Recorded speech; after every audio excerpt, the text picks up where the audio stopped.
அனைவருக்கும் இனிய தைத்திருநாள் நல்வாழ்த்துக்கள். பொங்கல்னால் யாருக்கு ஜாலியாக இருக்கோ இல்லை ஸ்கூல் பிள்ளைங்களுக்கு ரொம்ப ஜாலியாக இருக்கும். ஏன்னா 1 வீக் கண்டினியூவாக லீவ் வரும், என்ஜாய் பண்ணலான்னு சொல்லி ஜாலியாக இருப்பாங்க. பொங்கல்னால் என்னென்னு தெரியாது, பட் லீவு நம்ம அதை என்ஜாய் பண்ணணும்னு அப்படி இருப்பாங்க. நம்மளும் அந்த ஸ்டேஜெல்லாம் க்ராஸ் பண்ணி வந்திருக்கோம். இப்போ வேலை வேலை வேலை வேலை ஃபேமிலின்னு ஒரே பெண்டு நிமிருது. இன்றைக்கி தைப்பொங்கல் அன்றைக்கி சக்கரை பொங்கல் வச்சு கூட பாயாசம் ப்ளஸ் பருப்பு வடை செஞ்சு காலையில் பூஜை பண்ணிவிட்டு சூப்பராக பொங்கலை கொண்டாடியாச்சு. நீங்களாம் எப்படி கொண்டாடினீங்கன்னு எனக்கு கமெண்ட்டில் சொல்லுங்கள்.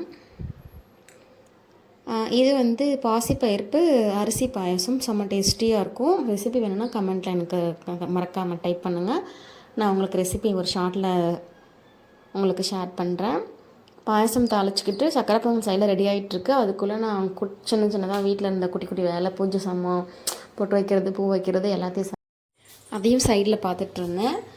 சக்கரை பொங்கல் ரெடி ஆகிடுச்சு. நம்ம பாயசத்துக்கு தேங்காய் நெய்யில் வறுத்து போட்டுட்டு பாயசத்தையும் ரெடி பண்ணி வச்சுட்டு அதுக்கடுத்து பருப்பு வடை நல்லா அரைச்சி அது கூட எல்லாம் சேர்க்க வேண்டியதெல்லாம் சேர்த்து மிக்ஸ் பண்ணி வச்சுருக்கேன். எண்ணெய் காய வச்சுட்டு நம்ம அதில் வடை தட்டி போட்டு படைக்கிறதுக்கு மட்டும் வடையை தட்டி போட்டுட்டு பூஜை பண்ணிட வேண்டியது தான். பருப்பு வடை பாயசம் காம்பினேஷன் யாருக்கெல்லாம் பிடிக்கும்னு மறக்காமல் அதையும் எனக்கு கமெண்ட் பண்ணுங்கள்.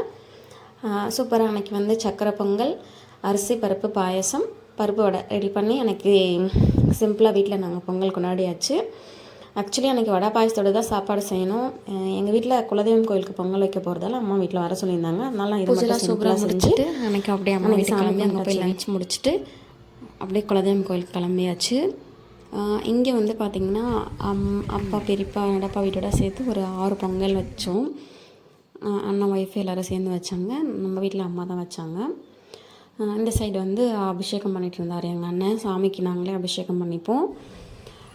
பொங்கல்லாம் வச்சு முடித்த பிறகு அபிஷேகம் பண்ணிவிட்டு பொட்டெல்லாம் வச்சுட்டு சாமிக்கு பொங்கல் வச்ச 6 தவளைலேருந்தும் அந்த பொங்கலை எடுத்து சாமிக்கு படையெல்லாம் வச்சுருவோம். கூட பஞ்சாமிர்தம் செய்வாங்க, அண்ணனே செய்வாங்க. பஞ்சாமிர்தம் எல்லாத்தையும் ரெடி பண்ணி அப்படியே அந்த பஞ்சாமிர்தம் வச்சு வெத்தலை பாக்கு, வாழைப்பழம், தேங்காய், கரும்பு வச்சு அன்றைக்கி அப்படி தான் சூப்பராக அன்றைக்கி சாமி கும்பிட்டாச்சு. அப்புறம் பொங்கல் வச்ச அடுப்புக்கும் படையல் போடுவாங்க. அங்கேயும் இலை வச்சு பொங்கல் வச்சுட்டு வாழைப்பழம் வெத்தலை பாக்கு வச்சு அங்கேயும் சாமி படைப்பாங்க.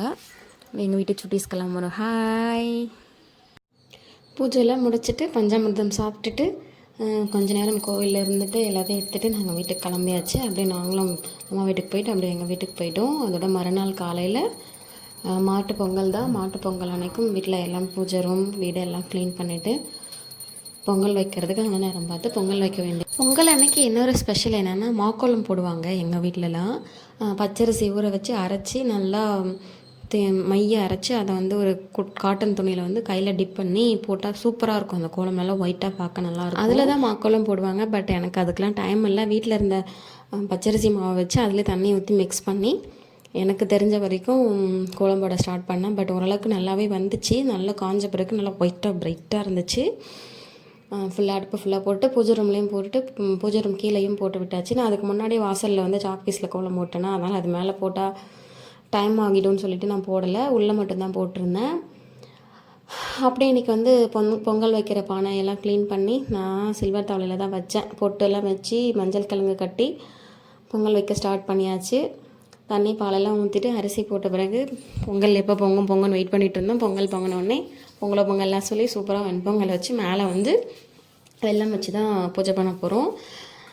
பட் எங்கள் அம்மா வீட்டிலலாம் நான்வெஜ் செஞ்சு இறந்தவங்களுக்கு வச்சு படைப்பாங்க. பட் நான் நான்வெஜ் செஞ்சேன், பூஜை ரூமில் வச்சு படைக்கக்கூடாதுன்றதால வெண்பொங்கல் மேலே கொஞ்சம் வெல்லம் வச்சு மாட்டு பொங்கலை சூப்பராக கொண்டாடியாச்சு. எல்லாமே ரெடி பண்ணிவிட்டு கடைசியாக பூஜையும் பண்ண ஸ்டார்ட் பண்ணியாச்சு. எல்லாருக்கும் எல்லாமே இனிதாகவே நடக்கணும் இந்த வருஷம் தைப்பொங்கல். எல்லோரும் சந்தோஷமாக இருக்கணும்னு சாமி கும்பிட்டாச்சு. அதுக்கப்புறம் கொஞ்சம் போல் பிக்சர் மட்டும் தான் எடுத்துக்கிட்டோம். இந்த குர்த்தி நான் மீஷோவில் தான் வாங்கியிருந்தேன். அன்பாக்சிங் வீடியோ போடுறேன், ரிவ்யூ உங்களுக்கு நான் இந்த அடுத்த வீடியோவில் ஷேர் பண்ணுறேன். பொங்கல் சூப்பராக போச்சு. அன்றைக்கி மாட்டு பொங்கல் நல்லா சந்தோஷமாக ஹாப்பியாக வச்சு சாமி கும்பிட்டுட்டு நான் வாசலில் ஒரு குட்டியாக மாடு வரைஞ்சி பானை வரைஞ்சி சூப்பராக கரும்பெல்லாம் வச்சு கோலம் போட்டிருந்தேன். சாக் பீஸில் தான் போட்டிருந்தேன். இது கோலமாவில் போட்டு கலர் கோலமாக கொடுத்துருந்தேன். இன்னும் சூப்பராக இருந்திருக்கும்.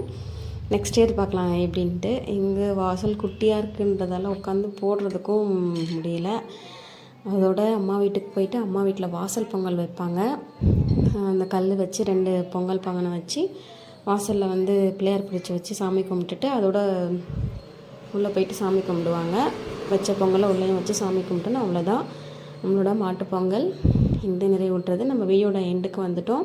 இன்னொரு சூப்பரான லாங் வீடியோவில் உங்களை பார்க்குறேன். அது வரைக்கும் பாய்.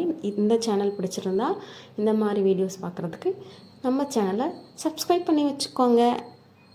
டாடா பாய்.